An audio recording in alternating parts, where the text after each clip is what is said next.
Hello friends, તો ફરી એકવાર આપનું સ્વાગત છે અંજીસ મેજિક કિચનમાં. મિત્રો, ઘણીવાર આપણને લંચમાં પણ કંઈક સ્પાઇસી ચટપટું ખાવાની ઈચ્છા હોય છે. ત્યારે આપણને એમ થાય છે કે શાક રોટલી નથી ખાવા, દાલ રાઈસ નથી ખાવા. તો એવા ટાઈમે આપણે વિચારીએ કે શું બનાવીએ. તો મિત્રો, તમારી સામે આજે એવી જ કંઈક સ્પાઇસી ચટપટી રેસીપી લઈને હાજર થઈ છું. તો આજે જે આપણે રેસીપી બનાવવા જઈ રહ્યા છે એનું નામ છે સ્પાઇસી ગાર્લિક કર્ડ કરી.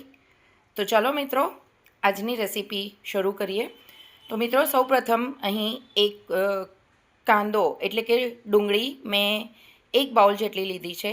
1 બાઉલ જેટલું મેં મોડું દહીં લીધું છે. 1 કળી જેટલી સૂકું લસણ લીધું છે. 1 ચમચી ધાણા જીરું, કલરવાળું મરચું અડધી ચમચી, અડધી ચમચી હળદર, રાઈ, નમક સ્વાદ અનુસાર, કઢી પત્તા અને આખા સૂકા મરચાં એ મેં 3થી 4 લીધા છે. તો ચાલો મિત્રો, આજની રેસીપી આપણે શરૂ કરીએ.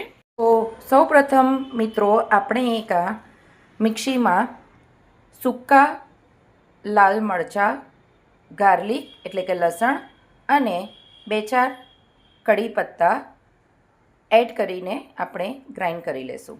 મિત્રો, તમે જોઈ શકો છો કે આ લસણ અને મરચાંની મેં થોડી દરદરી પેસ્ટ કરી લીધી છે.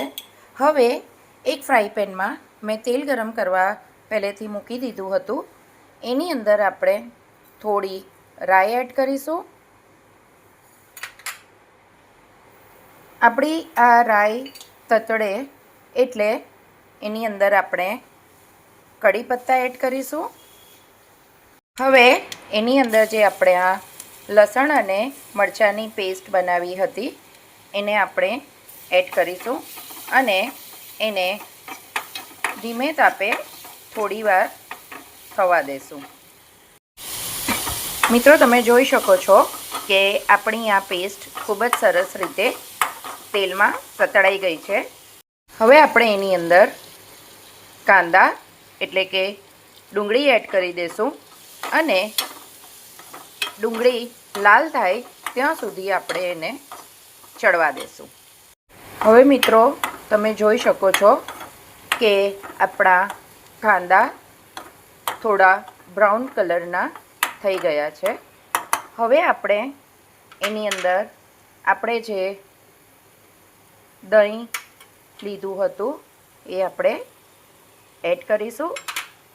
સાથે થોડી હળદર, કલરવાળું લાલ મરચું, ધાણા જીરું અને મીઠું. ત્યાર પછી આપણે એને મિક્સ કરીને થોડીવાર થવા દેશું. હવે મિત્રો, તમે જોઈ શકો છો કે આપણું આ સ્પાઇસી ગાર્લિક કર્ડ કરી રેડી થઈ ગઈ છે. હવે આપણે એને એક સર્વિંગ બાઉલમાં સર્વ કરી લઈશું. મિત્રો, આજની આપણી આ રેસીપી સ્પાઇસી ગાર્લિક કર્ડ કરી રેડી છે, જેને મેં પ્લેન રાઈસ સાથે સર્વ કર્યો છે.